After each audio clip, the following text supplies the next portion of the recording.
जय श्री कृष्ण। ओम नमो भगवते वासुदेवाय नमः। आप सुन रहे हैं पौराणिक अमृत वाणी द्वारा प्रसारित महाभारत कथा। कथा को सुनने के लिए चैनल को लाइक शेयर और सब्सक्राइब करें।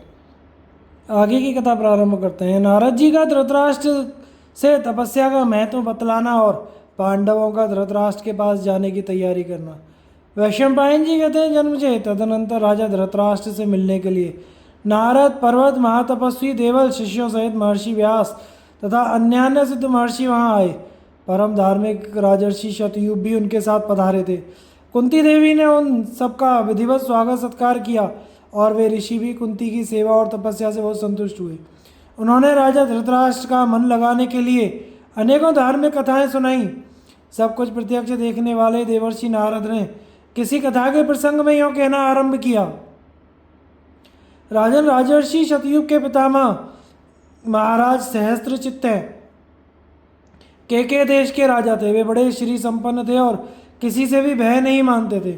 उन्होंने अपने परम धार्मिक ज्येष्ठ पुत्र को राज्य देकर तपस्या करने के लिए वन में प्रवेश किया और वहां तीव्र तपस्या का अनुष्ठान करके इंद्रलोक को प्राप्त किया। तपस्या से उनके सारे पाप भस्म हो गए। मैंने इंद्रलोक में आते जाते उन परम प्रसन्न राजर्षि को अनेकों बार देखा है। इसी प्रकार भगदत्त के पितामह शैलालय भी तपस्या के बल से ही इंद्रलोक को गए थे। राजा प्रशद्र इंद्र के समान पराक्रमी थे। उन्होंने भी तपस्या करके स्वर्गलोक प्राप्त किया। मानधाता के पुत्र राजा पुरुकुस ने भी इसी वन में तपस्या करके बहुत बड़ी सिद्धि प्राप्त की है। परम धार्मिक राजा शशलोमा ने भी इसी तपोवन में तपस्या करके स्वर्ग प्राप्त किया था।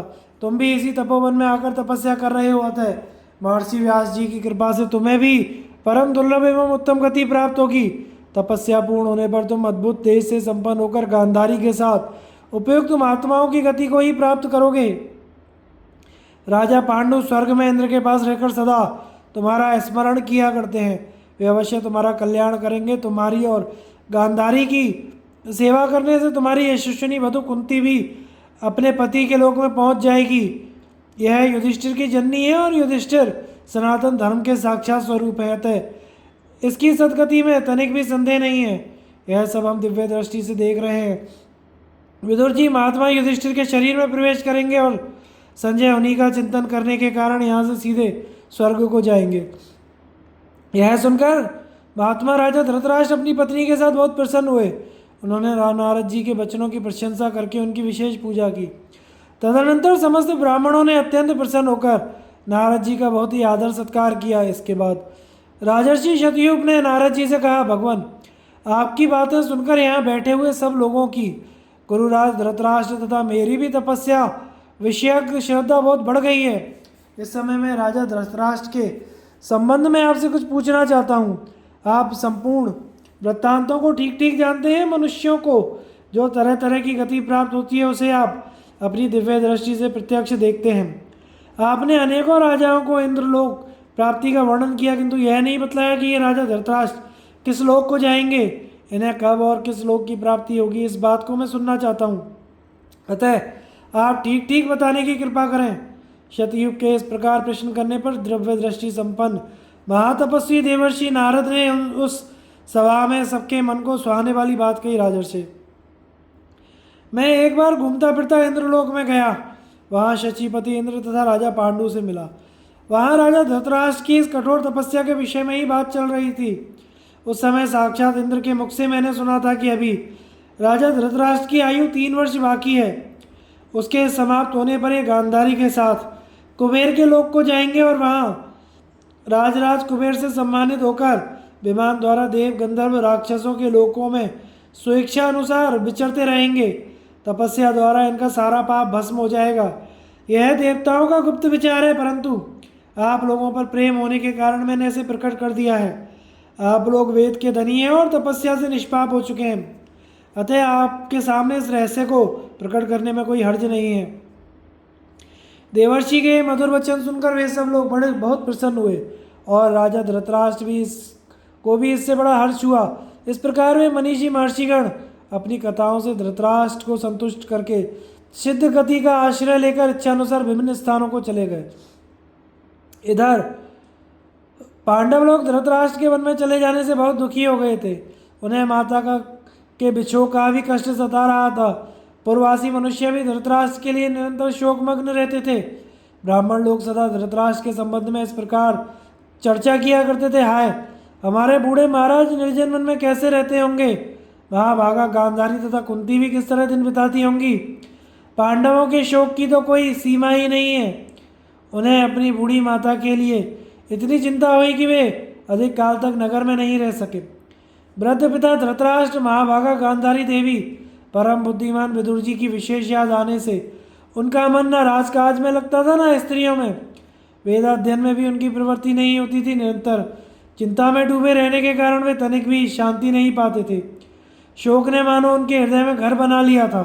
किसी भी वस्तु को पाकर वे प्रसन्न नहीं होते थे। कोई आकर वार्तालाप करता तो भी वे उसकी किसी बात पर ध्यान नहीं देते थे, मानो उनकी सुध-बुध खो गई हो। एक दिन अपनी माता को याद करके वे परस्पर यूँ कहने लगे, हाय मेरी माँ कुंती अत्यंत दुर्बल हो गई हैं। वे उन दोनों बूढ़ों को कैसे निभाती होंगी। शिकारी जंतुओं से भरे हुए जंगल में आश्रयहीन राजा धृतराष्ट्र अपनी पत्नी के साथ अकेले कैसे रहते होंगे। जिनके बांधव मारे गए हैं वे महाभागा गांधारी देवी उस निर्जन वन में अपने अंधे बूढ़े पति की सेवा किस प्रकार करती होंगी। इस प्रकार बात करते करते उनके मन में बड़ी उत्कंठा हो गई और उन्होंने धृतराष्ट्र के दर्शन की इच्छा से वन जाने का विचार किया।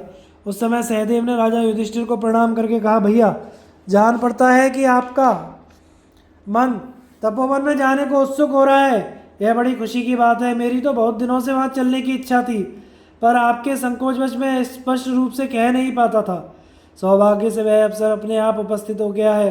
माता कुंती तपस्या में लगी होंगी। उनके सिर के बाल जटा के रूप में परिणत हो गए होंगे। उनका वृद्ध शरीर कुश और कांस के आसनों पर शयन करने के कारण क्षत विक्षत हो गया होगा। उनका दर्शन पाकर मैं अपना अहोभाग्य समझूंगा। सहदेव की बात सुनकर द्रौपदी देवी राजा का सत्कार करके उन्हें प्रसन्न करती हुई बोली, नाथ मुझे अपनी सास के दर्शन कब होंगे। क्या वे अभी तक जीवित हैं। जीते जी उनके चरणों का दर्शन करके मुझे बड़ी प्रसन्नता होगी। अंतःपुर की सभी बहुएं वन जाने के लिए पैर आगे बढ़ाए खड़ी हैं। सबके मन में कुंती गांधारी और ससुर जी के दर्शन की उत्कंठा है। द्रौपदी के ऐसा कहने पर राजा युधिष्ठिर ने समस्त सेनापतियों को बुलाकर कहा, तुम लोग बहुत से रथ और हाथी घोड़ों से सुसज्जित सेना के कूच करने की तैयारी करो। मैं वनवासी महाराज धृतराष्ट्र का दर्शन करने के लिए चलूँगा। इसके बाद उन्होंने रनिवास के अध्यक्षों को आज्ञा दी, तुम सब लोग भांति भांति के वाहन और पालकियों को हजारों की संख्या में तैयार करो। आवश्यक सामानों से लदे हुए छकड़े, बाजार, दुकानें, खजाना, कारीगर, कोषाध्यक्ष, ये सब कुरुक्षेत्र के आश्रम की ओर रवाना हो जाएं। नगरवासियों में से भी जो कोई महाराज का दर्शन करना चाहता हो उसे बेरोक सुविधापूर्वक और सुरक्षित रूप से चलने दिया जाए। पाकशाला के अध्यक्ष और रसोइये के भोजन बनाने के सब सामानों तथा भांति भांति के भक्ष्य भोज्य पदार्थों को छकड़ों पर लाद कर ले चले। नगर में घोषणा करा दी जाए, कल सवेरे यात्रा की जाएगी, इसलिए चलने वालों को विलंब नहीं करना चाहिए। मार्ग में हम लोगों के ठहरने के लिए आज कई तरह के डेरे तैयार कर दिए जाए। इस प्रकार आज्ञा देकर सवेरा होते ही भाइयों सहित राजा युधिष्ठिर ने स्त्री और बूढ़ों को आगे करके नगर से प्रस्थान किया। बाहर जाकर प्रवासी मनुष्यों की प्रतीक्षा करते हुए वे 5 दिनों तक एक ही स्थान पर टिके रहे। फिर सबके साथ वन में चले गए। पांडवों का परिवार सहित कुरुक्षेत्र में पहुंचकर धृतराष्ट्र आदि का दर्शन करना और संजय का ऋषियों से उनका परिचय देना। वैशंपायन जी कहते हैं, राजन तदनंतर राजा युधिष्ठिर ने लोकपालों के समान पराक्रमी अर्जुन आदि वीरों द्वारा सुरक्षित सेना को कूच करने की आज्ञा दी। आज्ञा पाते ही सब लोग चल दिए। कुछ सवारियों से जा रहे थे, कुछ लोग पैदल, कोई महान वेगशाली घोड़ों पर, कोई प्रज्वलित अग्नि के समान दमकते हुए स्वर्णमय रथों पर, कोई गजराजों पर, कोई ऊंटों पर सवार होकर यात्रा करते थे। नगर और प्रांत के रहने वाले मनुष्य भी धृतराष्ट्र का दर्शन करने के लिए नाना प्रकार की सवारियों से राजा युधिष्ठिर के पीछे गए। राजा के कथनानुसार सेनापति कृपाचार्य भी सेना को साथ लेकर आश्रम की ओर चल दिए। गुरुराज युधिष्ठिर अनेकों ब्राह्मणों से घिरे हुए यात्रा कर रहे थे। उस समय अनेकों सूत, मागध और बंदीजन उनकी स्तुति करते चल रहे थे। उनके मस्तक पर श्वेत छत्र तना हुआ था तथा रथियों की बहुत बड़ी सेना उनके साथ चल रही थी। भयंकर कर्म करने वाले भीमसेन पर्वताकार गजराजों की सेना के साथ जा रहे थे। उन गजराजों की पीठ पर अनेकों यंत्र आयुध सुसज्जित किए गए थे। माद्री कुमार नकुल और सहदेव घोड़ों पर सवार थे। महान तेजस्वी जितेंद्रीय अर्जुन सफेद घोड़ों से जुते हुए दिव्य रथ पर, जो सूर्य के समान दैदीप्यमान हो रहा था, सवार होकर राजा युधिष्ठिर का अनुसरण करते थे। द्रौपदी आदि स्त्रियां भी शिविकाओं में बैठकर गरीबों को असंख्य धन बांटती हुई जा रही थी। रनिवास के अध्यक्ष सब ओर से उनकी रक्षा कर रहे थे। पांडवों की उस सेना में रथ, हाथी, घोड़ों की अधिकता थी। उसमें कहीं वेणु बज रहा था, कहीं वीणा। इन वाद्यों की तुमुल ध्वनि से युक्त होने के कारण उसकी बड़ी शोभा हो रही थी। कुरुवंशी वीर नदियों के रमणीय तटों पर, अनेकों सरोवरों पर पड़ाव डालते हुए क्रमशः आगे बढ़ते गए। महातेजस्वी युयुत्सु और पुरोहित धौम्य मुनि युधिष्ठिर के आदेश से हस्तिनापुर में ही रहकर नगर की रक्षा करते थे। उधर राजा युधिष्ठिर क्रमशः चलते चलते परम पवित्र यमुना नदी को पार करके कुरुक्षेत्र में जा पहुंचे और वहां दूर से ही उन्होंने राजर्षि शतयूप तथा कुरुवंशी धृतराष्ट्र के आश्रम को देखा। इससे सब लोगों को बड़ी प्रसन्नता हुई। समस्त पांडव अपनी अपनी सवारियों से उतर पड़े और दूर से ही पैदल चलकर बड़ी विनय के साथ राजा के आश्रम पर आए। साथ आए हुए समस्त सैनिक, राज्य के निवासी मनुष्य तथा कुरुवंश के प्रधान पुरुषों की स्त्रियां भी पैदल ही आश्रम तक गई। धृतराष्ट्र के उस पवित्र आश्रम पर सब और मृगों के झुंड दिखाई दे रहे थे। केले का सुंदर उद्यान वहां की शोभा बढ़ा रहा था। पांडव लोग यों ही आश्रम पहुंचे त्यों ही बहुत से व्रतधारी तपस्वी कौतूहलवश उन्हें देखने के लिए वहां एकत्रित हो गए। राजा युधिष्ठिर ने आंखों में आंसू भरकर उन परम तपस्वियों से पूछा, मुनिवरों, हमारे ज्येष्ठ पिता इस समय कहाँ गए हैं? उन्होंने उत्तर दिया, राजन, वे स्नान करने, फूल लाने तथा कलश में जल भरने के लिए यमुना तट पर गए हैं। यह सुनकर उन्हीं के बताए हुए मार्ग से वे सबके सब पैदल ही यमुना तट की ओर चल दिए। कुछ दूर जाने पर उन्हें धृतराष्ट्र आदि सब लोग दूर से आते दिखाई दिए। फिर तो समस्त पांडव पिता के दर्शन की इच्छा से बड़ी तेजी से चलने लगे। सहदेव तो बड़े वेग से दौड़कर कुंती के पास जा पहुंचे और माता के चरणों में पड़कर फूट फूट कर रोने लगे। अपने प्यारे पुत्र को देखकर कुंती के मुख पर भी आंसुओं की धारा बह चली। उन्होंने सहदेव को दोनों हाथों से उठाकर छाती से लगा लिया। तदनंतर राजा युधिष्ठिर, भीमसेन, अर्जुन और नकुल को देखकर वे बड़ी उतावली के साथ उनकी ओर चली।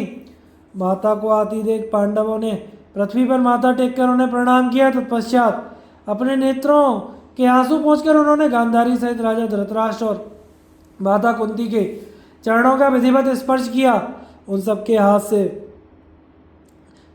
जल से भरे हुए कलश स्वयं ले लिए। उस समय रनिवास की स्त्रियों तथा नगर और प्रांत के रहने वाले अन्य लोगों ने धृतराष्ट्र का दर्शन किया। राजा युधिष्ठिर ने सब लोगों का नाम और गोत्र बतलाकर परिचय दिया। परिचय पाकर धृतराष्ट्र ने भी उन सबका सत्कार किया और उन सबसे घिरकर वे आनंद के आंसू बहाने लगे। उस समय उन्हें ऐसा जान पड़ा मानो मैं पहले की भांति हस्तिनापुर के राजमहल में बैठा हूँ। तदनंतर द्रौपदी आदि बहुओं ने गांधारी और कुंती सहित राजा धृतराष्ट्र को प्रणाम किया और उन्होंने भी उनको आशीर्वाद दिया। इसके बाद वे सब के साथ सिद्ध और चारणों से सेवित अपने आश्रम पर आए। उस समय उनका आश्रम तारों से भरे हुए आकाश की भांति दर्शकों से भरा हुआ था। राजा धृतराष्ट्र जब युधिष्ठिर आदि पांचों भाइयों के साथ आश्रम में विराजमान हुए, उस समय वहाँ अनेकों देशों से आए हुए महान भाग्यशाली तपस्वी पांडवों को देखने के लिए पधारे हुए थे। उन्होंने पूछा, यहाँ आए हुए लोगों में महाराज युधिष्ठिर कौन है? भीमसेन, अर्जुन, नकुल, सहदेव और यशस्विनी द्रौपदी देवी कौन है? हम लोग इन सब का परिचय जानना चाहते हैं।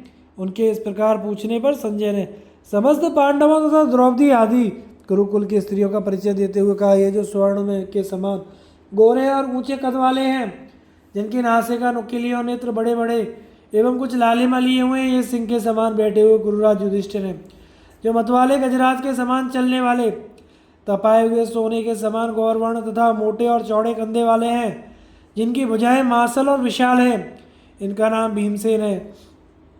इनके पास ये जो महान धनुर्धर और श्याम रंग के तरुण दिखाई देते हैं, जिनके कंधे सिंह के समान ऊंचे और नेत्र कमल दल के समान विशाल हैं, ये वीरवर अर्जुन है। कुंती के पास जो दो श्रेष्ठ पुरुष बैठे दिखाई देते हैं, ये एक ही साथ उत्पन्न हुए नकुल और सहदेव हैं। रूप, बल और शील में इन दोनों की समानता करने वाला संसार में कोई दूसरा नहीं है। ये नील कमल के समान श्याम रंग वाली सुंदरी जो मूर्तिमती लक्ष्मी तथा देवताओं की देवी सी जान पड़ती है, महारानी द्रौपदी है। इनके पास ये जो स्वर्ण से भी उत्तम कांति वाली देवी चंद्रमा की मूर्तिमती प्रवासी विराजमान हो रही हैं। ये अनुपम प्रभावशाली चक्रधारी भगवान श्री कृष्ण की बहन सुभद्रा है।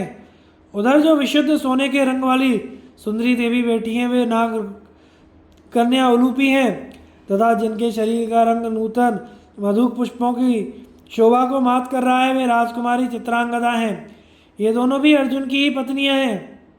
यह जो इंदिवर के समान श्याम वर्ण वाली राजमहिला विराजमान है, यह श्री कृष्ण के साथ टक्कर लेने का हौसला रखने वाले राज सेनापति की बहन और भीमसेन की पत्नी है। साथ ही यह जो चंपा के समान गौर वर्ण वाली सुंदरी बैठी हुई है, यह मगधराज जरासंध की कन्या एवं माद्री कुमार सहदेव की भार्या हैं। इनके पास जो नील कमल के समान श्याम रंग वाली महिला है, वह माद्री के ज्येष्ठ पुत्र नकुल की पत्नी है। और यह जो तपाए हुए कुंदन के समान गोरे रंग वाली तरुणी गोद में बालक लिए बैठी है, यह राजा विराट की कन्या एवं अभिमन्यु की धर्मपत्नी उत्तरा है।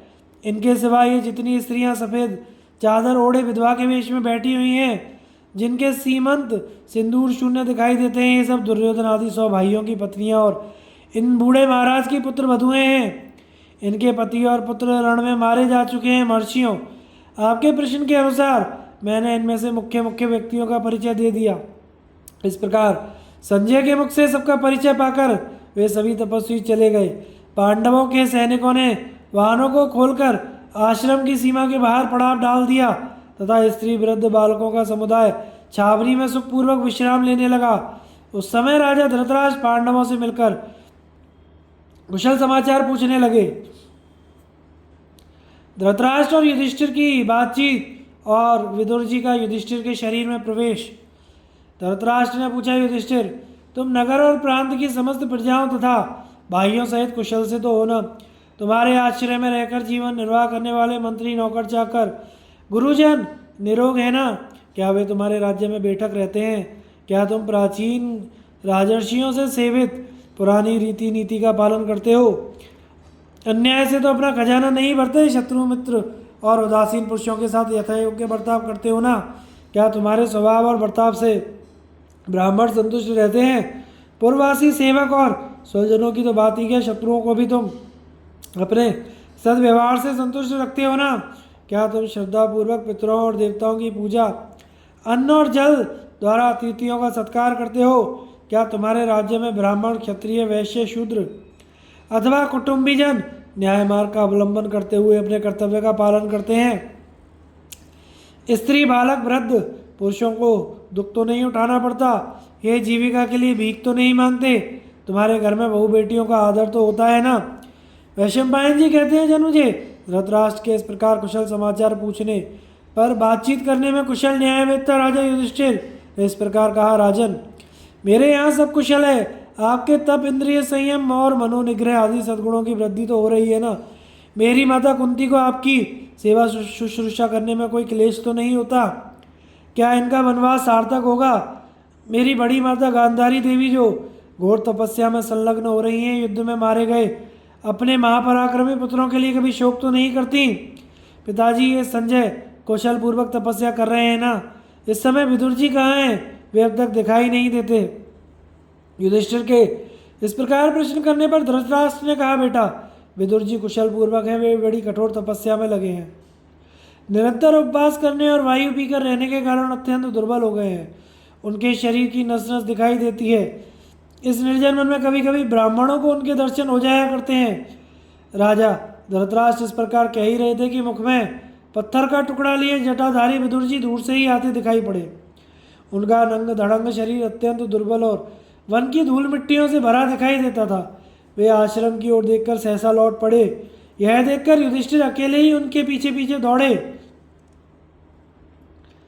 और विदुर जी कभी दिखाई देते, कभी अदृश्य हो जाते। इस प्रकार वे घोर जंगल की ओर बढ़ते चले गए। युधिष्ठिर यह कहते हुए यत्नपूर्वक दौड़ते जा रहे थे, विदुर जी, मैं आपका परम प्रिय राजा युधिष्ठिर हूँ, आपके दर्शन के लिए आया हूँ। इस प्रकार अत्यंत निर्जन और एकांत वन में पहुंचकर बुद्धिमानों में श्रेष्ठ विदुर जी एक पेड़ के सहारे खड़े हो गए। वे इतने दुर्बल हो चुके थे कि उनका शरीर ढांचा मात्र रह गया था। फिर भी परम बुद्धिमान युधिष्ठिर ने उन्हें पहचान लिया। मैं युधिष्ठिर हूँ, ऐसा कहते ही वे उनके सामने जाकर खड़े हो गए। साथ ही उन्होंने विदुर जी का सत्कार भी किया। तदनंतर महात्मा विदुर एकाग्रचित होकर राजा युधिष्ठिर की ओर एकटक देखने लगे। वे अपनी दृष्टि को उनकी दृष्टि में, शरीर को शरीर में, प्राणों को प्राणों में और इंद्रियों को इंद्रियों में मिलाकर उनके साथ एकाकार हो गए। इस प्रकार अपने तेज से प्रज्वलित होते हुए विदुर जी ने धर्मराज के शरीर में प्रवेश किया। राजा युधिष्ठिर ने देखा विदुर जी की आंखें पूर्ववत स्थिर हैं। उनका शरीर भी पहले की भांति वृक्ष के सहारे खड़ा हुआ है, किंतु अब उसमें चेतना नहीं रह गई है। इसके विपरीत उन्होंने अपने विशेष बल और अधिक गुणों का अनुभव किया। अब उनके मन में विदुर जी के शरीर के दाह संस्कार करने की इच्छा हुई। इतने में आकाशवाणी हुई, राजन, विदुर जी संन्यास धर्म का पालन करते थे, अतएव उनके शरीर का दाह ना करो, यह सनातन धर्म है। उन्हें सांतनिक नामक लोगों की प्राप्ति होगी, अतः उनके लिए शोक नहीं करना चाहिए। यह सुनकर धर्मराज युधिष्ठिर वहाँ से लौट गए और उन्होंने राजा धृतराष्ट्र के पास जाकर उनसे सारी बातें कह सुनाई। विदुर जी के देह त्याग का अद्भुत समाचार सुनकर तेजस्वी राजा धृतराष्ट्र और भीमसेन आदि सब लोगों को बड़ा विस्मय हुआ। इसके बाद धृतराष्ट्र ने युधिष्ठिर से कहा, बेटा, मेरे दिए हुए फल, मूल और जल को ग्रहण करो। मनुष्य के पास अपने उपभोग में आने वाली जो वस्तु हो, उसी से अतिथि का सत्कार करना चाहिए। उनके इस प्रकार कहने पर युधिष्ठिर ने बहुत अच्छा कहकर उनकी आज्ञा स्वीकार कर ली और उनके दिए हुए फल मूल का भाइयों सहित भोजन किया। तत्पश्चात सब लोगों ने वृक्षों के नीचे रहकर वह रात्रि व्यतीत की। युधिष्ठिर आदि का ऋषियों के आश्रम देखना, महर्षि व्यास का धृतराष्ट्र को सांत्वना देना। वैशंपायन जी कहते हैं, जन्मजय, तदनंतर रात बीत जाने पर राजा युधिष्ठिर पूर्वाह्नकालीन नैतिक नियमों से निवृत्त होकर धृतराष्ट्र की आज्ञा ले मुनियों के आश्रम देखने के लिए चले। उनके साथ भीमसेन आदि चारों भाई, अंतःपुर की स्त्रियां, नौकर चाकर और पुरोहित भी थे। उन्होंने सुखपूर्वक भिन्न भिन्न स्थानों पर घूमकर देखा। वेदियों पर अग्नि यहाँ प्रज्वलित है और स्नान करके बैठे हुए ऋषि मुनि आहुति दे रहे हैं तथा कहीं कहीं वेदों का स्वाध्याय करने वाले द्विजवृंद अपनी मनोहर ध्वनि से आश्रमों की शोभा बढ़ा रहे हैं। उस समय राजा युधिष्ठिर ने तपस्वियों के लिए लाए हुए सोने तांबे के कलश, मृग चर्म, कंबल, इसरुक, इसरुबा, कमंडलू, बटलोई, थाली, लोहे के बने हुए भांति भांति के बर्तन बांटे। जिसने जितने और जो बर्तन मांगे उनको उतने ही वे बर्तन दिए गए। इस प्रकार धर्मात्मा राजा युधिष्ठिर आश्रमों में घूम घूम कर धन बांटने के पश्चात धृतराष्ट्र के आश्रम पर लौट आए। वहाँ आकर उन्होंने देखा कि राजा धृतराष्ट्र नित्य कर्म करके गांधारी के साथ शांत भाव से बैठे हुए हैं। उनसे थोड़ी दूर पर शिष्टाचार का पालन करने वाली माता कुंती शिष्या की भांति विनीत भाव से खड़ी हैं। युधिष्ठिर ने अपना नाम बताकर धृतराष्ट्र को प्रणाम किया और बैठने की आज्ञा मिलने पर वे कुशासन पर बैठ गए। भीमसेन आदि ने भी उन्हें प्रणाम करके उनकी आज्ञा से बैठे। इन सब के बैठ जाने पर कुरुक्षेत्र निवासी शतयुग आदि महर्षियों और महातेजस्वी भगवान व्यास ने दर्शन दिया। व्यास जी के साथ अनेकों देवर्षि और शिष्यवृंद भी थे। राजा धृतराष्ट्र और कुंती नंदन युधिष्ठिर और भीमसेन आदि ने उठकर उन सबको प्रणाम किया। व्यास जी ने धृतराष्ट्र को बैठने की आज्ञा दी और स्वयं एक सुंदर कुशासन पर जो काले मृग चर्म से आच्छादित था तथा जो उन्हीं के लिए बिछाया गया था विराजमान हुए। फिर व्यास जी की आज्ञा से अन्य ऋषि महर्षि भी चारों ओर कुश की चटाइयों पर बैठ गए। तदनंतर सत्यवती नंदन व्यास जी ने धृतराष्ट्र से पूछा, राजन, तुम्हारी तपस्या ठीक ठीक चल रही है ना? वनवास में तुम्हारा मन तो लगता है। अब कभी तुम्हारे मन में अपने पुत्रों के मारे जाने का शोक तो नहीं होता? तुम्हारी समस्त ज्ञानेंद्रियां निर्मल तो हो गई है ना? क्या तुम अपनी बुद्धि को दृढ़ करके वनवास के कठोर नियमों का पालन करते हो? मेरी बहू गांधारी बड़ी बुद्धिमती है। यह धर्म और अर्थ को समझने वाली और जन्म मरण के तत्व को जानने वाली है। इसे तो कभी शोक नहीं होता। तथा यह कुंती, जिसने अपने पुत्रों की ममता छोड़कर गुरुजनों की सेवा में मन लगाया है, अभिमान रहित होकर तुम्हारी शुश्रूषा करती है ना? क्या तुमने युधिष्ठिर, भीम, अर्जुन, नकुल, सहदेव को धीरज बंधाया है? इन्हें देखकर तुम्हें प्रसन्नता तो होती है ना? इनकी ओर से तुम्हारा मन साफ है ना? क्या तुम्हारे हृदय के भाव शुद्ध हो गए? महाराज, किसी से भी वैर न रखना, सत्य भाषण करना और क्रोध को सर्वथा त्याग देना, ये 3 गुण प्राणियों के लिए श्रेष्ठ माने गए हैं। महात्मा विदुर के परलोक गमन का समाचार तो तुम्हें ज्ञात ही होगा। साक्षात धर्मी मांडव्य ऋषि के शाप से विदुर के रूप में अवतीर्ण हुए थे। वे परम बुद्धिमान महान योगी महात्मा महामनस्वी थे। देवताओं में बृहस्पति, असुरों में शुक्राचार्य भी वैसे बुद्धिमान नहीं है जैसे कुरुश्रेष्ठ विदुर थे। तुम्हारे भाई विदुर देवताओं के भी देवता और सनातन धर्म के साक्षात रूप स्वरूप थे, जो सत्य, इंद्रिय संयम, मनोनिग्रह, अहिंसा और दान आदि के रूप में विश्व का कल्याण करता है। वह तेजस्वी सनातन धर्म विदुर जी से भिन्न नहीं है। जिसने योग बल से कुरुराज युधिष्ठिर को जन्म दिया था, वह धर्म नामक देवता भी विदुर का ही स्वरूप है। जैसे अग्नि, वायु, जल, पृथ्वी और आकाश की सत्ता इस लोक और परलोक में भी है, उसी प्रकार धर्म भी उभय लोक में व्याप्त है। धर्म की सर्वत्र गति है तथा वह संपूर्ण चराचर जगत को व्याप्त करके स्थित है। जिनके समस्त पाप धुल गए हैं, वे सिद्ध पुरुष तथा देवता ही धर्म का साक्षात्कार करते हैं। जिन्हें धर्म कहते हैं वे ही विदुर थे, और जो विदुर थे वे ही ये पांडुनंदन युधिष्ठिर हैं। इस समय तुम्हारे सामने दास की भांति खड़े हुए हैं। महान योग बल से संपन्न और बुद्धिमानों में श्रेष्ठ तुम्हारे भाई विदुर कुंती नंदन युधिष्ठिर को सामने देखकर इन्हीं के शरीर में प्रविष्ट हो गए हैं। अब तुम्हें भी शीघ्र ही कल्याण का भागी बनाऊंगा बेटा। इस समय मैं तुम्हारे संशयों का निवारण करने के लिए आया हूँ। पूर्व काल के किसी भी महर्षि ने अब तक जो चमत्कार पूर्ण कार्य नहीं किया, वह भी आज मैं प्रत्यक्ष कर दिखाऊंगा। आज मैं तुम्हें अपनी तपस्या का आश्चर्यजनक प्रभाव दिखलाता हूँ। बतलाओ, तुम मुझसे किस अभीष्ट वस्तु को पाना चाहते हो? यदि किसी को देखने, सुनने या स्पर्श करने की तुम्हारी इच्छा हो तो कहो, मैं उसे अवश्य पूर्ण करूंगा। गांधारी और कुंती का व्यास जी से मरे हुए पुत्रों के दर्शन कराने का अनुरोध।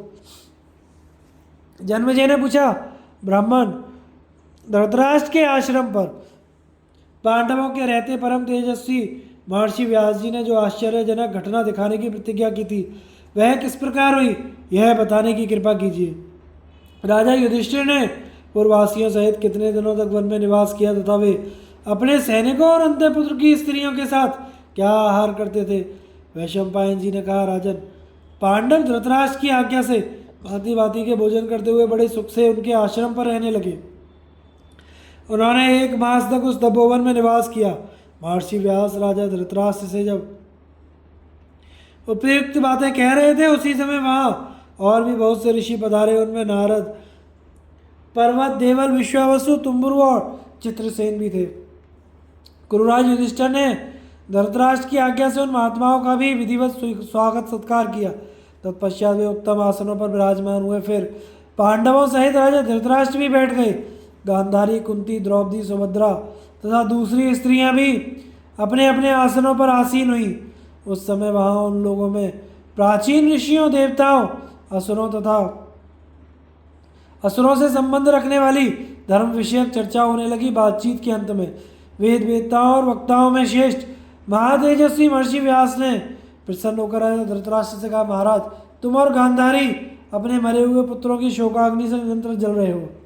इसके कारण तुम दोनों के हृदय में जो सर्वदा दुख बना रहता है, उसे मैं जानता हूँ। कुंती और द्रौपदी के हृदय में भी वही दुख है तथा श्री कृष्ण की बहन अपने पुत्र अभिमन्यु के मारे जाने का जो तीव्र दुख सहन कर रही है, वह भी मुझसे छिपा नहीं है। वास्तव में तुम सब लोगों का समागम सुनकर ही मैं तुम्हारे मानसिक संदेहों का निवारण करने के लिए यहाँ आया हूँ। ये देवता, गंधर्व और महर्षि आज मेरी चिर संचित तपस्या का प्रभाव देखें। महाराज बोलो, मैं तुम्हारी कौन सी कामना पूर्ण करूं? आज मैं तुम्हें मनोवांछित वर देने को तैयार हूं। तुम मेरी तपस्या का फल देखो। धृतराष्ट्र ने कहा, भगवान, आज मुझे आप जैसे साधु पुरुषों का समागम प्राप्त हुआ है। आपका मुझ पर महान अनुग्रह है। इससे मैं अपने को धन्य मानता हूँ। आज मेरा जीवन सफल हो गया है, इसमें तनिक भी संदेह नहीं। मैं आप लोगों के दर्शन मात्र से ही पवित्र हो गया। परंतु मेरे मन में एक संशय है। महाभारत युद्ध में मेरे जो पुत्र और पौत्र मारे गए हैं, उनकी क्या गति हुई होगी? उनकी याद करके मेरा चित्त सदा संतप्त रहता है। मेरे पापी पुत्र ने पृथ्वी का राज्य पाने के लोभ से शांतनु नंदन भीष्म और वृद्ध ब्राह्मण द्रोणाचार्य के साथ बहुत बड़ी सेना को मरवाकर समस्त कुल का संहार कर डाला। इन सब बातों का निरंतर स्मरण करके मैं दिन रात अनुताप की आग में जलता रहता हूँ। दुख शोक के आघात से एक क्षण के लिए भी मुझे शांति नहीं मिलती। राजर्षि धृतराष्ट्र का भांति भांति का विलाप सुनकर गांधारी का शोक फिर से नया सा हो गया। वे पुत्री शोक से आकुल होकर खड़ी हो गई और अपने ससुर से हाथ जोड़कर बोली, मुनिवर, इन महाराज को अपने मरे हुए पुत्रों के लिए शोक करते हुए आज 16 वर्ष बीत गए हैं, किंतु अब तक इन्हें शांति ना मिली। पुत्र शोक से संतप्त होकर ये सदा आह भरते रहते हैं, रात भर इन्हें नींद नहीं आती अतः आप एक बार इन्हें इनके पुत्रों से मिला दीजिए, इसी से इनका दुख शांत होगा। आप अपने तपोबल से संपूर्ण लोगों की नई सृष्टि कर सकते हैं, फिर राजा को इनके परलोक निवासी पुत्रों से मिला देना आपके लिए कौन सी बड़ी बात है। द्रुपद कुमारी कृष्णा मुझे अपनी समस्त पुत्र वधुओं में सबसे बढ़कर प्रिय है। इस बेचारी के भाई बंधु और पुत्र सभी मारे गए, जिससे यह अत्यंत शोकमग्न रहा करती है। सदा कल्याण में वचन बोलने वाली श्री कृष्ण की बहन सुभद्रा भी अभिमन्यु के वश से संतप्त होकर दिन रात शोक में डूबी रहती है, और ये भूरिश्रवा की धर्मपत्नी, इन्हें भी अपने स्वामी के मारे जाने का बड़ा दुख है। इन महाराज के जो 100 पुत्र रणांगण में मारे गए हैं, उनकी ये 100 स्त्रियां बैठी हैं, ये मेरी विधवा बहुएं दुख और शोक के आघात को सहन करती हुई मेरे और महाराज के भी शोक को बढ़ा रही हैं। मेरे महात्मा ससुर भीष्म जी तथा महारथी सोमदत्त आदि किस गति को प्राप्त हुए होंगे, यह महान संदेह दूर नहीं होता। भगवान, आप ऐसी कृपा करें जिससे इन महाराज का, मेरा तथा आपकी वधु कुंती का भी शोक दूर हो जाए। गांधारी इस प्रकार कह ही रही थी, उसी समय कुंती ने गुप्त रूप से उत्पन्न हुए सूर्य के समान तेजस्वी अपने पुत्र कर्ण का स्मरण किया। भगवान व्यास ने उन्हें दुखी देखकर कहा, बेटी, यदि तुम्हें भी किसी काम के लिए कुछ कहना हो तो कहो।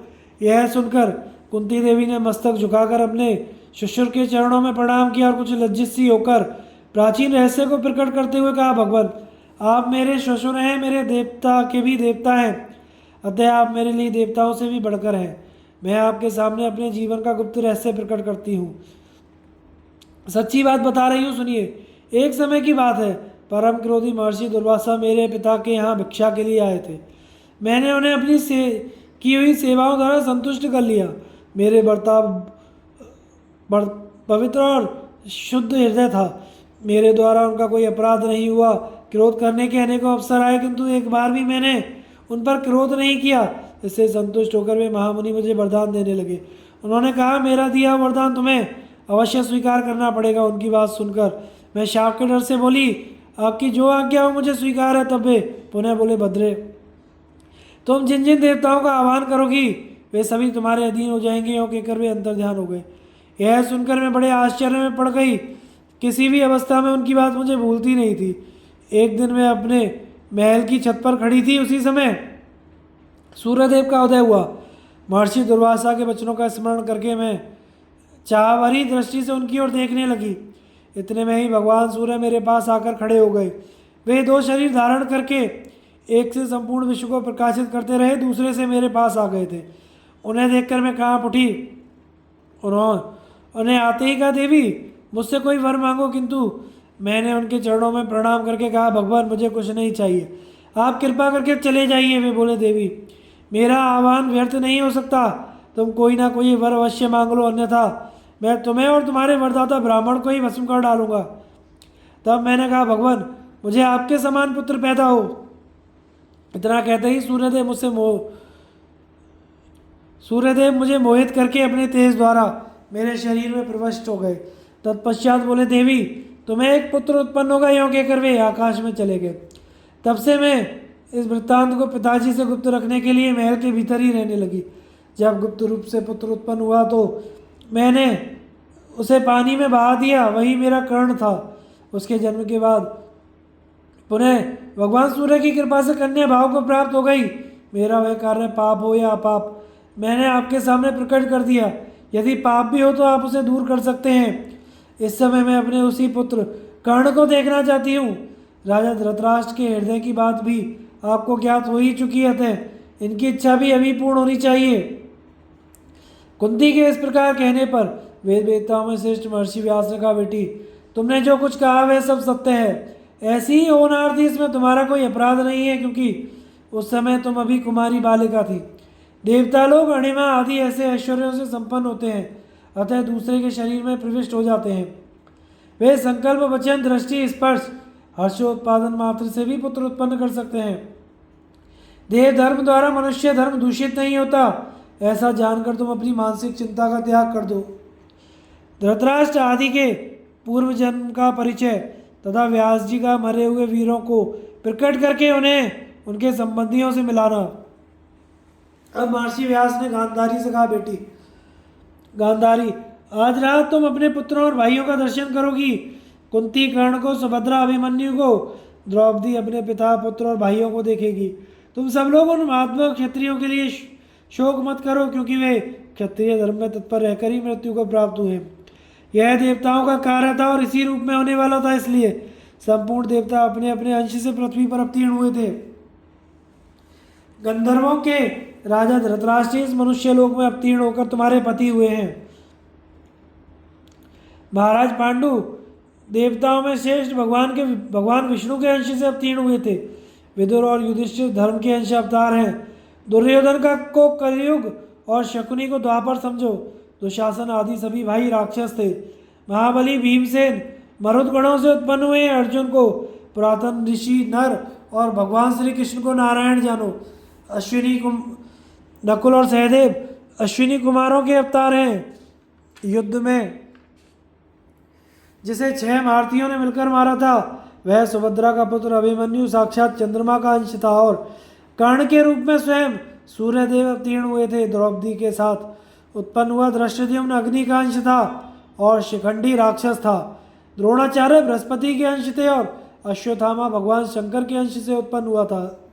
गंगानंदन भीष्म मनुष्य भाव को प्राप्त हुए एक वसु थे। इस प्रकार ये सब देवता कार्यवश मनुष्य योनि में अवतीर्ण हुए थे और अब अपने अवतार का उद्देश्य पूर्ण करके पुनः स्वर्ग को चले गए हैं। तुम सब लोगों के हृदय में पारलौकिक भय के कारण जो चिरकाल से दुख भरा हुआ है उसे आज दूर कर दूंगा। इस समय सब लोग गंगा जी के तट पर चलें, वहीं सबको अपने पुत्रों के दर्शन प्राप्त होंगे। वैशंपायन जी कहते हैं, राजन महर्षि व्यास के वचन सुनकर सब लोग सिंह के समान गर्जना करते हुए प्रसन्नता पूर्वक गंगा तट की ओर चल दिए। राजा धृतराष्ट्र अपने मंत्री पांडव मुनिगण और गंधर्व समुदाय के साथ गंगा जी के समीप गए और धीरे धीरे वह सारा जन समुद्र गंगा तट पर जा पहुंचा। सब लोग अपनी अपनी रुचि तथा सुविधा के अनुसार जहां तहां ठहर गए। भरत राजाओं को देखने की इच्छा से सभी लोग वहां रात होने की प्रतीक्षा करने लगे। वह दिन उन्हें 100 वर्षों के समान जान पड़ा। तदनंतर जब सूर्य नारायण अस्त हो गए और रात होने को आई तो सब लोग सायंकाल के नैतिक कर्मों से निवृत्त होकर भगवान व्यास के समीप गए। धर्मात्मा राजा धृतराष्ट्र पवित्र एवं एकाग्रचित होकर पांडवों और ऋषियों के साथ व्यास जी के निकट जा बैठे। कुरुकुल की स्त्रियां गांधारी के साथ बैठ गईं और नगर तथा प्रांत के निवासी भी अवस्था के अनुसार यथास्थान विराजमान हो गए। तदनंतर महातेजस्वी मुनिवर व्यास जी ने भागीरथी के पवित्र जल में प्रवेश किया और पांडव कौरव पक्ष के समस्त योद्धाओं तथा भिन्न भिन्न देशों के निवासी राजाओं का आह्वान किया। उस समय पानी के भीतर वैसी तुमल ध्वनि सुनाई पड़ी जैसी कुरुक्षेत्र में कौरव पांडव सेनाओं के एकत्रित होने पर सुनी गई थी। थोड़ी देर में ही भीष्म और द्रोणाचार्य आदि हजारों वीर अपने सैनिकों सहित जल से बाहर निकल आए।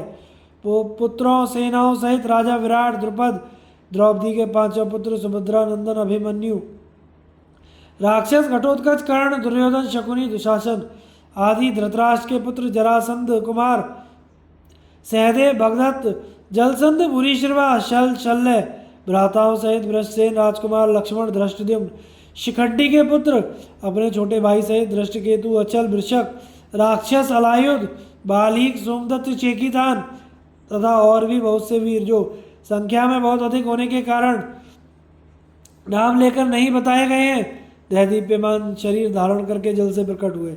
जिस वीर का जैसा वेश, जिस तरह की ध्वजा और जैसा वाहन था वह उसी से युक्त दिखाई पड़ा। सबने दिव्य वस्त्र धारण कर रखे थे। सभी के कानों में दिव्य कुंडल जगमगा रहे थे। उस समय वे वह अहंकार, क्रोध, मात्सर्य छोड़ चुके थे।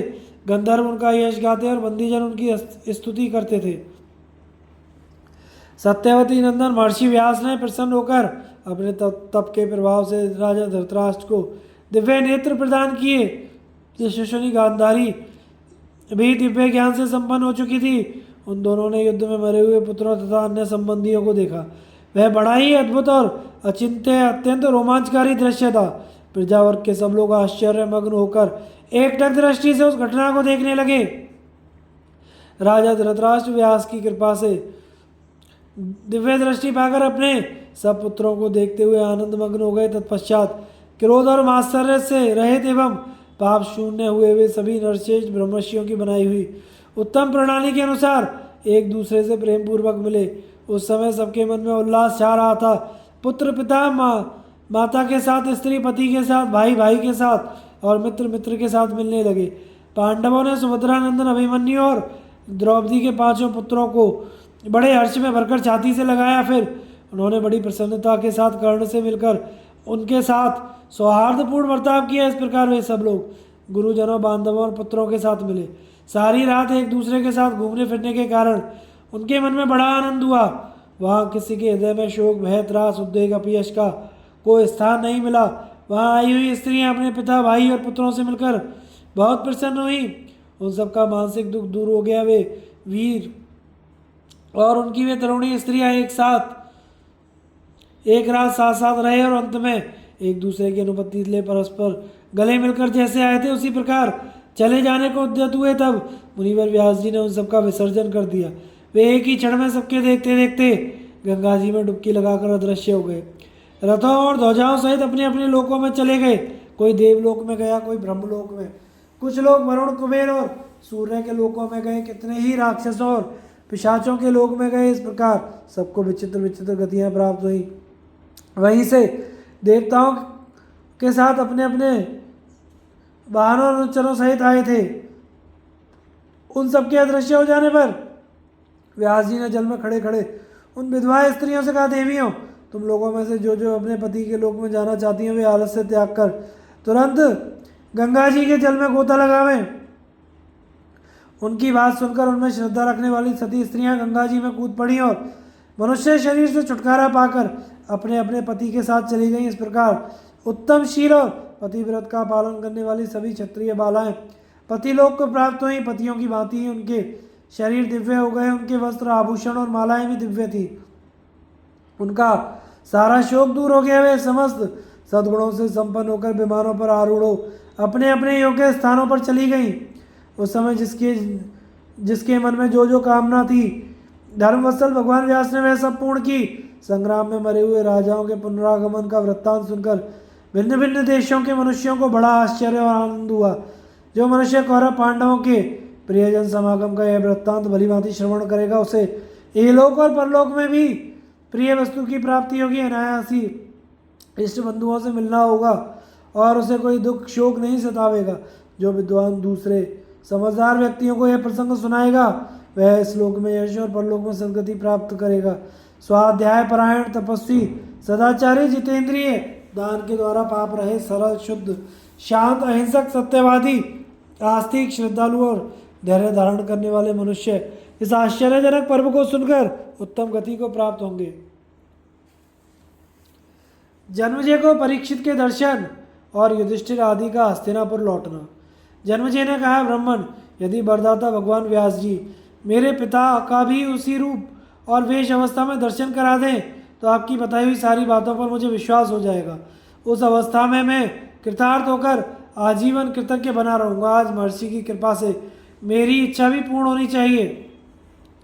राजा के इस प्रकार कहने पर प्रतापी महर्षि व्यास ने उन पर कृपा की और उनके पिता परीक्षित को उस यज्ञ भूमि में बुला दिया। राजा ने देखा पिताजी उसी रूप, वेश और अवस्था में आकाश से उतर आए। उनके साथ महात्मा शमीक और उनके पुत्र श्रृंगी ऋषि भी थे, जो राजा परीक्षित के मंत्री थे। वे भी वहाँ दिखाई दिए। तदनंतर राजा जन्मजय ने अत्यंत प्रसन्न होकर यज्ञांत स्नान के समय पहले अपने पिता को नहलाया, फिर स्वयं स्नान किया। स्नान के पश्चात उन्होंने यायावर कुल में उत्पन्न जरत्कारु नंदन आस्तिक से कहा, विप्रवर, मुझे तो ऐसा जान पड़ता है कि मेरा यह यज्ञ भांति भांति के आश्चर्यों का केंद्र हो रहा है, क्योंकि आज मेरे शोकों का नाश करने वाले पिताजी भी यहाँ उपस्थित हो गए। आस्तिक ने कहा, राजन, जिसके यज्ञ में तपस्या के निधि पुराण पुरुष महर्षि व्यास जी विद्यमान हो, उसकी दोनों लोकों में विजय है। तुमने यह विचित्र उपाख्यान सुना। तुम्हारे शत्रु सर्पगण भस्म होकर तुम्हारे पिता की ही पदवी को पहुंच गए। तुम्हारी सत्यपरायणता के कारण किसी तरह तक्षक के प्राण बच गए। तुमने समस्त ऋषियों की पूजा की, महात्मा व्यास जी के प्रभाव का दर्शन किया, इस पाप नाशक कथा को सुनकर महान धर्म प्राप्त किया। उदार हृदय वाले संत जनों के दर्शन से तुम्हारे हृदय की गांठ खुल गई, तुम्हारा सारा संदेह दूर हो गया। अब जो धर्म के पक्ष में समर्थन करने वाले हैं, जिनकी सदाचार के पालन में रुचि रहती है तथा जिनके दर्शन से पाप का नाश होता है, उन महात्माओं को तुम्हें नमस्कार करना चाहिए। सौती कहते हैं, विप्रवर, आस्तिक की यह बात सुनकर राजा जन्मेजय ने महर्षि व्यास का बारंबार पूजन और सत्कार किया। तत्पश्चात मुनिवर वैशंपायन जी से पूछे, ब्राह्मण, राजा धृतराष्ट्र युधिष्ठिर ने पुत्रों पौत्रों और संबंधियों से मिलने के बाद फिर क्या किया? वैशंपायन जी ने कहा, राजन, राजर्षि धृतराष्ट्र अपने पुत्रों का दर्शन रूप महान चमत्कार देखकर शोक से रहित हो पुनः अपने आश्रम पर चले गए। अन्य सब लोग तथा महर्षिगण भी उनसे विदा लेकर अपने अपने अभीष्ट स्थानों पर चले गए। महात्मा पांडवों सैनिकों के पीछे और स्त्रियों को साथ लेकर धृतराष्ट्र के पीछे पीछे गए। आश्रम पर पहुंचकर लोग पूजित महर्षि व्यास ने धृतराष्ट्र से कहा, महाबाहो, तुमने धर्म को जानने वाले प्राचीन ऋषियों के मुँह से नाना प्रकार की धार्मिक कथाएं सुनी हैं, इसलिए अब मन में शोक ना करो, क्योंकि समझदार मनुष्य प्रारब्ध के विधान से दुख नहीं मानते। परम बुद्धिमान राजा युधिष्ठिर इस समय अपने संपूर्ण बाह्य सुविधाओं और स्त्रियों के साथ स्वयं तुम्हारी सेवा कर रहे हैं। अब इन्हें विदा कर दो, ये जाकर अपने राज्य का काम संभालें। इन लोगों को वन में रहते हुए 1 महीने से अधिक हो गया है। व्यास जी के इस प्रकार कहने पर राजा धृतराष्ट्र ने युधिष्ठिर को निकट बुलाकर कहा, अजात शत्रु, तुम्हारा कल्याण हो। तुम अपने भाइयों सहित मेरी बात सुनो। तुम्हारी बदौलत मेरा सारा शोक दूर हो गया। अब तुम राजधानी लौट जाओ, विलंब ना करो। तुम्हारी दोनों माताएं मेरी तरह सूखे पत्ते चबाकर रहा करती हैं, अभी अधिक दिनों तक जीवित नहीं रह सकती। भगवान व्यास के तपोबल और तुम्हारे समागम से मुझे अपने परलोकवासी दुर्योधन आदि पुत्रों के दर्शन हो गए, अतः मेरे जीवन का प्रयोजन भी पूरा हो गया। अब मैं कठोर तपस्या करूंगा, इसके लिए तुम मुझे अनुमति दे दो। आज से पितरों का पिंड, सुयश का और कुल का भार भी तुम्हारे ही ऊपर है, इसलिए बेटा आज या कल तुम अवश्य चले जाओ, अधिक देर ना लगाओ। अब मुझे तुमसे कुछ नहीं कहना, तुमने मेरे लिए बहुत कुछ किया है। राजा धृतराष्ट्र के ऐसा कहने पर युधिष्ठिर ने कहा, पिताजी, आप धर्म के ज्ञाता हैं, मेरा परित्याग ना कीजिए, क्योंकि मैं सर्वथा निरपराध हूँ।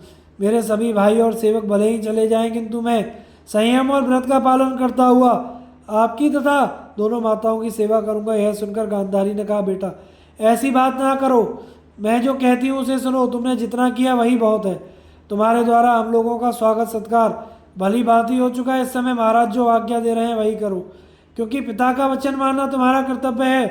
गांधारी के इस प्रकार आदेश देने पर राजा युधिष्ठिर ने अपने आंसू भरे नेत्रों को पहुँचकर रोती हुई कुंती से कहा, माँ, राजा और यशस्विनी गांधारी देवी भी मुझे घर लौट जाने की आज्ञा देती हैं, किंतु मेरा मन आप में लगा हुआ है। जाने का नाम सुनकर ही मुझे बड़ा दुख होता है, फिर कैसे जा सकूंगा। मैं आपकी तपस्या में विघ्न डालना नहीं चाहता, क्योंकि तप से बढ़कर कुछ नहीं है। तपस्या परम ब्रह्म की प्राप्ति के लिए है। मेरा चित्र पहले की तरह राजकाज में नहीं लगता। इस तरह से तपस्या करने को ही जी चाहता है। यह सारी पृथ्वी मेरे लिए सूनी हो गई है, अतः केवल धर्म का पालन करने के लिए ही मैं यहाँ रहना चाहता हूँ। हम सब लोगों को अपनी कल्याणमयी दृष्टि से अनुग्रहित कीजिए। यह सुनकर सहदेव की आंखों में आंसू उमड़ पड़े। उसने राजा युधिष्ठिर से कहा, भैया, मुझ में माता जी को छोड़कर जाने का साहस नहीं है, आप शीघ्र ही लौट जाइए। मैं इनके साथ रहकर तपस्या करूंगा और इस शरीर को सुखा डालूंगा। मेरा हृदय महाराज तथा इन दोनों माताओं की सेवा में संलग्न रहता है। यह सुनकर कुंती ने सहदेव को छाती से लगा लिया और कहा, बेटा ऐसा ना कहो, मेरी बात मानकर घर लौट जाओ। तुम लोगों के रहने से मेरी तपस्या में विघ्न पड़ेगा। तुम्हारी ममता में बंधकर मैं उत्तम तपस्या से गिर जाऊंगी, इसलिए बेटा चले जाओ। हम लोगों की आयु थोड़ी ही रह गई है। इस प्रकार कुंती ने तरह तरह की बातें कहकर उनके मन को धीरज बंधाया। फिर माता तथा महाराज धृतराष्ट्र की आज्ञा लेकर पांडवों ने उनके चरणों में प्रणाम किया और इस प्रकार कहा, राजन, आपके आशीर्वाद से हम लोग कुशलतापूर्वक राजधानी लौट जाने के लिए तैयार हैं।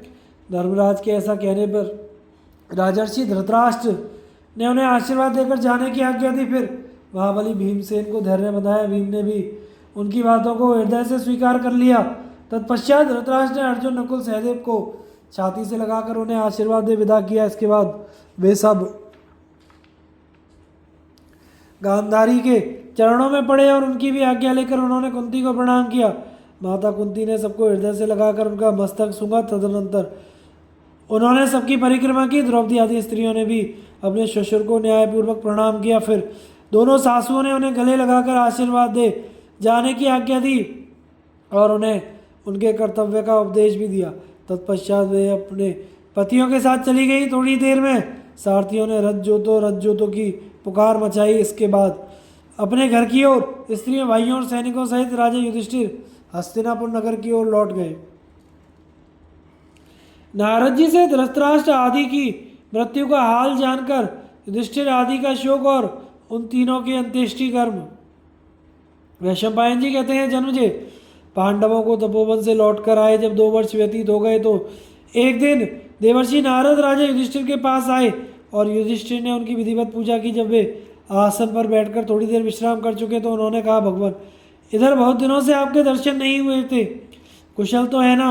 आप इस समय किन किन देशों में भ्रमण करते हुए आ रहे हैं, बतलाइए, मैं आपकी क्या सेवा करूं? नारद जी ने कहा, राजन, तुम्हारा कहना सत्य है, इधर बहुत दिनों बाद तुमसे मिलना हुआ। इस समय मैं तपोवन से आ रहा हूँ। रास्ते में भगवती गंगा तथा अनेकों तीर्थों का दर्शन करता आया हूँ। युधिष्ठिर बोले, भगवान, गंगा के किनारे रहने वाले मनुष्य मेरे पास आकर कहा करते हैं कि महाराज, धृतराष्ट्र इस समय बड़ी कठोर तपस्या में लगे हुए हैं। क्या आपने भी उन्हें देखा है? वे कुशल पूर्वक हैं। गांधारी, कुंती, संजय तथा मेरे ताऊ धृतराष्ट्र इस समय कैसे रहते हैं, ये सब बातें मैं सुनना चाहता हूँ। यदि आपने उन्हें देखा हो तो बताने की कृपा करें।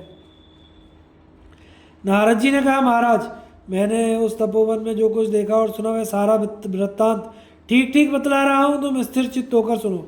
जब तुम लोग वन से लौट आए तो तुम्हारे पिताजी गांधारी और वधु कुंती के साथ गंगा द्वार हरिद्वार को चले गए। संजय और यज्ञ कराने वाले पुरोहित भी अग्निहोत्र की सामग्री लेकर उनके साथ ही गए। वहां पहुंचकर तुम्हारे पिता ने तीव्र तपस्या आरंभ की।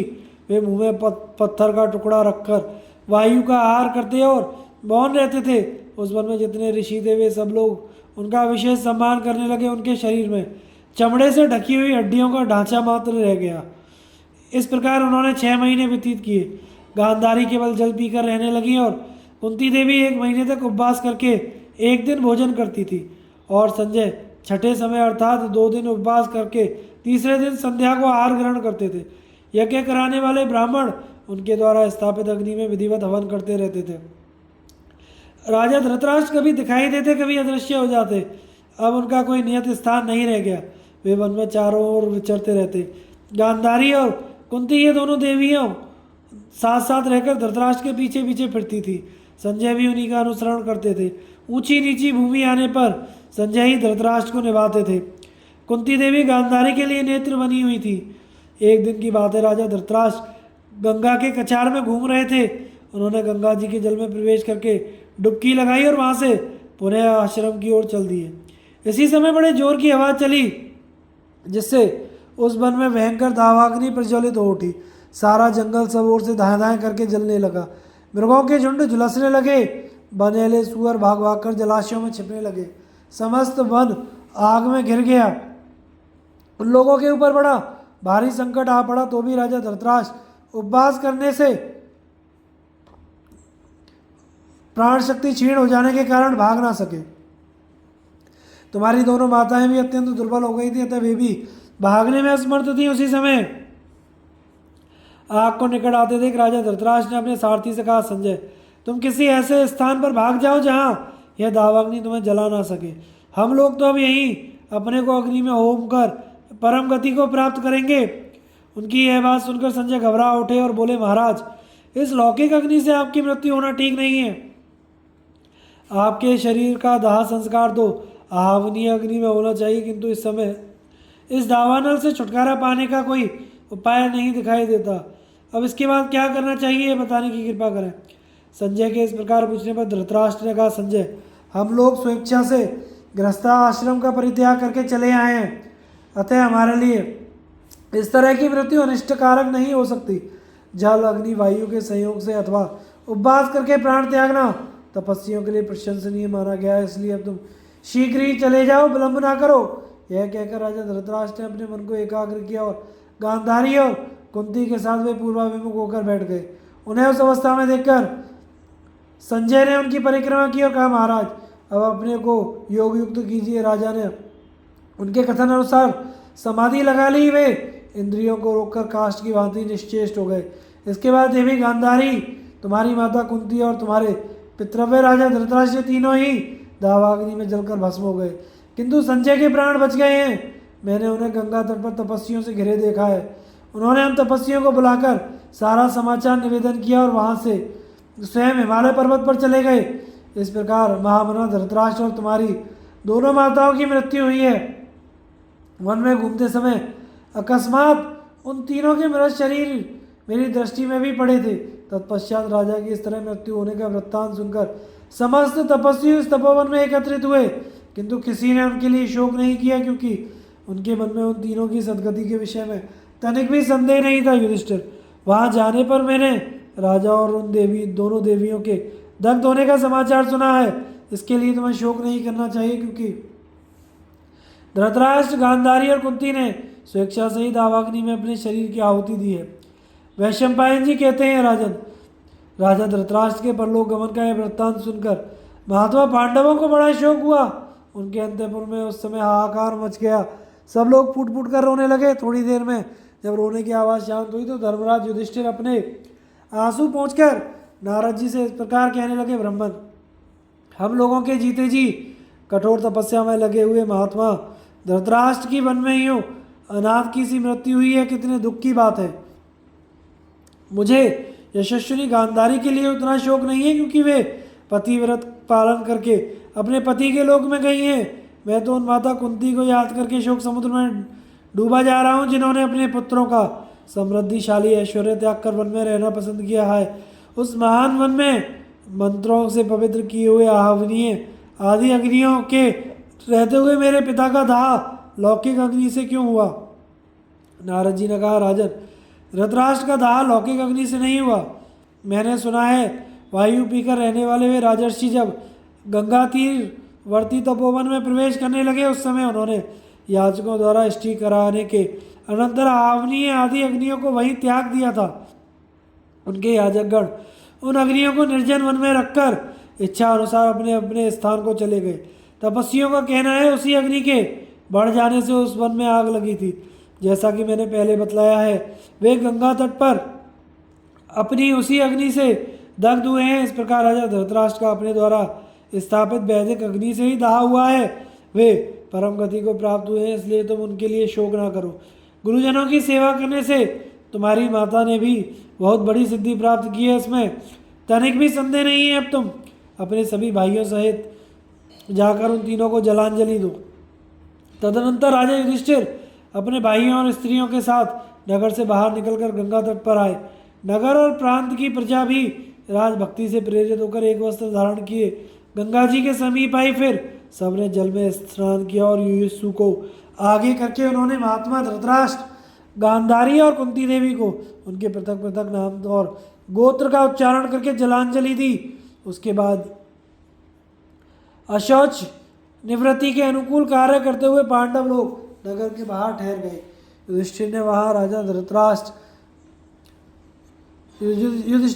राजा धृतराष्ट्र दग्ध हुए थे उस स्थान पर भी विधि विधान के जानने वाले विश्वास पात्र मनुष्यों को भेजा और वहीं हरिद्वार में उनके श्राद्ध कर्म करने की आज्ञा देकर उन्हें दान में देने योग्य नाना प्रकार की वस्तुएं अर्पण की। शौच संपादन के लिए दशा आदि कर्म कर लेने के पश्चात पांडुनंदन युधिष्ठिर ने 12वें दिन धृतराष्ट्र आदि के उद्देश्य से विधिवत श्राद्ध किए तथा ब्राह्मणों को पर्याप्त दक्षिणाएं दी। धृतराष्ट्र के निमित्त उन्होंने सोना, चांदी, गौ और बहुमूल्य शैयाएं प्रदान की। इसी प्रकार गांधारी और कुंती के पृथक पृथक नाम लेकर उनके लिए भी उत्तम उत्तम वस्तुएं थीं। उस समय जिस वस्तु की जितनी मात्रा में इच्छा करता उसको वह वस्तु उतनी ही मात्रा में प्राप्त होती थी। राजा युधिष्ठिर ने अपनी दोनों माताओं के उद्देश्य से शैया, भोजन, सवारी, मणि, रत्न, धन, वाहन, वस्त्र आदि वस्तुएं दान में दी। इस प्रकार अनेकों बार श्राद्ध का दान देकर राजा युधिष्ठिर ने हस्तिनापुर में प्रवेश किया। जो लोग हरिद्वार में भेजे गए थे उन्होंने भी राजा की आज्ञा के अनुसार श्राद्ध किया और उन तीनों की हड्डियों को एकत्रित करके भांति भांति के फूलों और चंदनों से उनकी पूजा की, फिर उन्हें गंगा में प्रवाहित कर दिया। इसके बाद हस्तिनापुर में लौटकर उन्होंने यह सब समाचार राजा को कह सुनाया। देवर्षि नारद जी भी धर्मात्मा राजा युधिष्ठिर को धैर्य बनाकर अपने अभीष्ट स्थान को चले गए। इस प्रकार युद्ध समाप्त होने के बाद राजा धृतराष्ट्र ने अपने जाति, भाई, संबंधी, मित्र, बंधु और स्वजनों को निमित्त दान देते हुए 15 वर्ष हस्तिनापुर नगर में व्यतीत किए और 3 वर्ष वन में तपस्या करते हुए बिताए थे। आश्रम वार्षिक पर्व समाप्त। आगे की कथा का प्रसारण हम अगले भाग में करेंगे। चैनल को लाइक, शेयर, सब्सक्राइब करें। धन्यवाद।